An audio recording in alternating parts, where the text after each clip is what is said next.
एक समय की बात है, एक छोटे से गांव में एक बहुत ही गरीब परिवार रहता था। उस परिवार में मग्गू, उसकी पत्नी चंपा और उसके दो बच्चे जतिन और झील रहते थे।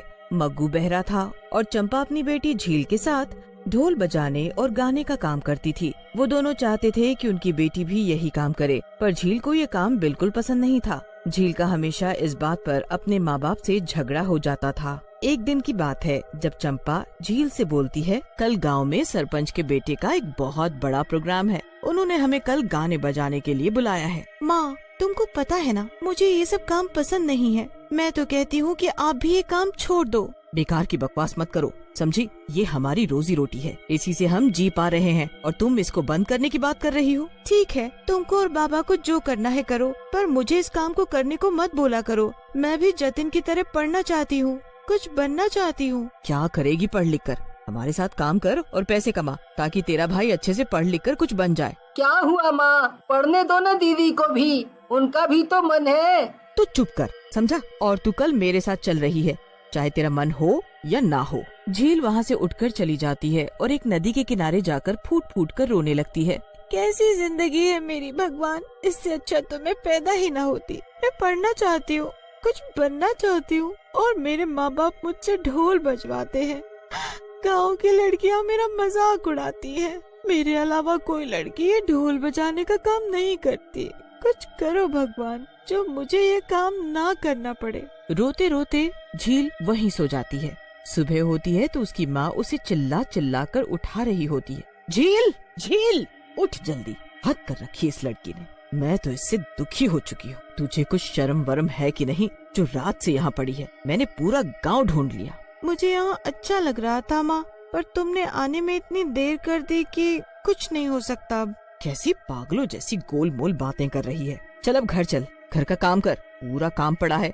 और शाम को हमें सरपंच के बेटे के प्रोग्राम में भी तो जाना है।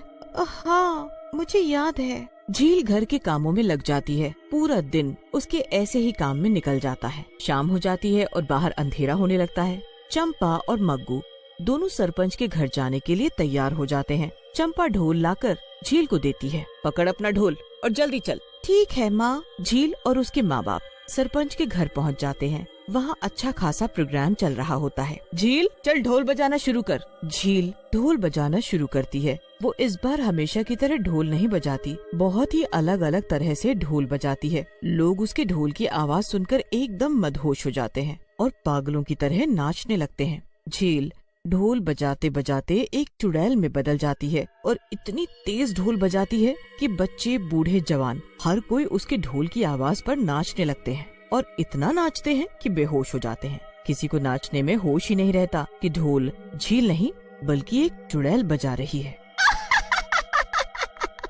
नाचो नाचो और नाचो, बहुत शौक है ना तुमको ढोल का।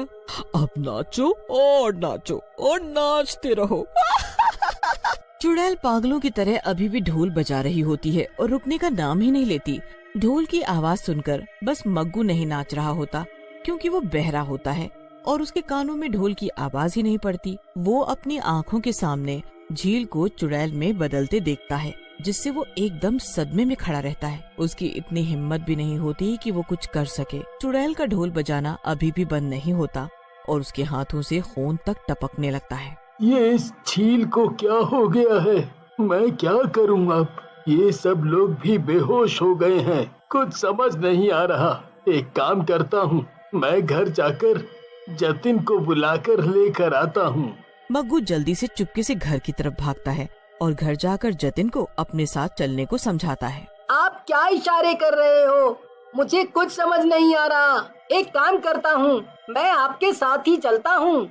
जतिन अपने बाबा मग्गू के साथ सरपंच के प्रोग्राम में जाता है तो वहाँ सब लोग खाना खा रहे होते हैं। जतिन को वहाँ देख चंपा हैरान होती है और जतिन से पूछती है कि वो वहाँ क्या कर रहा है। तो जतिन उसको सारी बात समझाता है। इस बात को सुनकर झील अपने बाबा की तरफ देखती है और अजीब तरह से मुस्कुराती है। आज तो बल्कि झील ने इतना बढ़िया ढोल बजाया कि बस सरपंच जी ने खुश होकर हमें पूरे 2000 रुपए दिए हैं।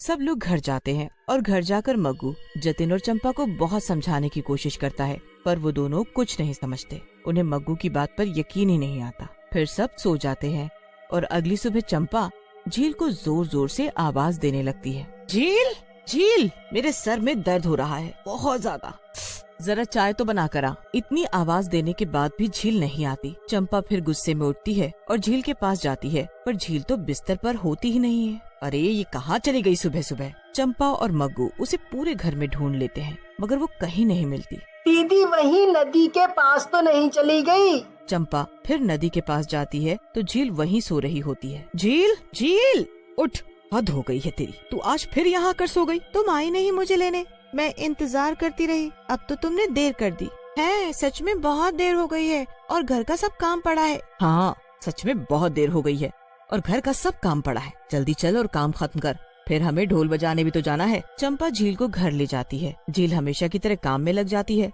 और उसके बाद वो दूसरे गांव में ढोल बजाने जाते हैं। झील, चंपा और मग्गू सब खेतों के रास्ते से जाते हैं और पहुँचते पहुँचते अंधेरा हो जाता है। झील मग्गू की तरफ देखकर मुस्कुराती है। मग्गू को झील से अजीब सा डर लगने लगता है, पर वो गांव पहुँच ही जाते हैं। अरे चंपा, आ गई तुम, अपनी बेटी को भी ले आई। सही किया, चलो रौनक लगाओ और ढोल बजाओ। बस इतना कहना ही था कि झील अपना ढोल बजाना शुरू कर देती है। पहले की तरह झील इस बार भी अजीब सा ढोल बजाती है और बजाते बजाते वो चुड़ैल बन जाती है। नाचो नाचो, नाच नाच कर पागल हो जाओ। बड़ा शौक है ना लोगों को नचाने का। अब मैं तुम सबको अपने ढोल पर इतना नचाऊंगी कि सब याद करोगे। चुड़ैल पागलों की तरह इतना ढोल बजाती है कि उसके ढोल की आवाज दूर दूर तक लोगों के घरों तक पहुंच जाती है। अब जिस जिसके कान में उस ढोल की आवाज पड़ती है, सब नाच नाच कर इतने पागल हो जाते हैं, वहीं गिरकर बेहोश हो जाते हैं। मग्गू इस बार भी अपनी बेटी को चुड़ैल बनता देखता है और सबको पागलों की तरह नाचते हुए। चुड़ैल के हाथ से फिर से खून बहने लगता है। मग्गू को कुछ समझ नहीं आता। इस बार तो वो जतिन को भी बुलाकर नहीं ला सकता था, क्योंकि वो दूसरे गाँव में थे। मग्गू बस डरकर एक कोने में बैठा रहता है और सबके ठीक होने का इंतजार करने लगता है। झील मग्गू की तरफ देखकर मुस्कुराती है और ढोल बजाती रहती है। वो मग्गू से कुछ भी नहीं कहती और मग्गू भी चुपचाप उसे देखता रहता है। जब काफी समय बाद सब ठीक हो जाते हैं तो किसी को होश नहीं होता कि उनके साथ क्या हुआ है। अरे झील, तेरे हाथ से फिर से खून निकलने लगा। कल भी तेरे हाथ से खून बह रहा था। कोई नहीं माँ, मैंने ढोल तो अच्छा बजाया ना। अरे कमाल कर दिया लड़की तूने तो। इस बार भी उनको काफी पैसे मिलते हैं। घर जाकर मग्गू फिर से जतिन और चंपा को खूब समझाने की कोशिश करता है, पर कोई उसकी बात नहीं समझ पाता। कुछ दिन ऐसा ही चलता रहता है। चंपा तो रोज रोज की इतनी कमाई से बड़ी खुश होती है, पर जतिन इस बात से हैरान होता है कि आखिर झील रोज सुबह नदी के पास क्यों मिलती है, वो घर में क्यों नहीं सोती। एक सुबह हमेशा की तरह झील गायब होती है और इस बार चंपा भी बीमार होती है। तो जतिन खुद झील को ढूंढने नदी किनारे जाता है। वहाँ झील सोई पड़ी होती है। उठो दीदी, उठो ना। हाँ भाई, तू आ गया। हाथ है आपकी भी। अच्छा आप 2 मिनट रुको, मुझे वो झाड़ी से कुछ पत्ते तोड़ने हैं। माँ ने बोला है इससे उनका बुखार ठीक हो जाएगा। जतिन नदी के किनारे होते होते उस झाड़ी के पास जाता है और पत्ते तोड़ने लगता है। पत्ते तोड़ते तोड़ते उसकी नजर एक सड़ी हुई तैरती लाश पर पड़ती है। जतिन देखकर घबरा जाता है। वो लाश किसी और की नहीं बल्कि उसकी बहन झील की होती है। जतिन के पसीने छूटने लगते हैं और वो हिम्मत करके वहाँ दूर अपनी बहन को देखता है। तू जल्दी क्यों नहीं आया भाई? मैं कब से तेरा इंतजार कर रही थी। इंतजार करते करते उस दिन मैंने अपनी जान दे दी। मैं पढ़ना चाहती थी, ढोल नहीं बजाना चाहती थी। इतना कहकर झील गायब हो जाती है। जतिन के होश उड़ जाते हैं। वो झाड़ियों से निकलता हुआ जैसे तैसे घर भागता है और अपने माँ बाप को हाफते हुए सारी बात बताता है। झील मर चुकी है। हे भगवान, तो फिर वो अब तक हमारे साथ। फिर मग्गू सबको समझाता है और इस बार चंपा और जतिन मग्गू की सारी बात पर यकीन करते हैं कि वो हमेशा सच ही बोलता था कि उसकी बेटी चुड़ैल बन जाती है। चंपा को अपने ऊपर बहुत शर्म आती है कि उसकी जोर जबरदस्ती की वजह से उसकी बेटी इस दुनिया में नहीं रही, पर सब खत्म हो चुका होता है। उस दिन के बाद से हर रात चंपा को झील के ढोल की आवाज सुनाई देती है और वो जिंदगी भर वो दिन नहीं भूल पाती।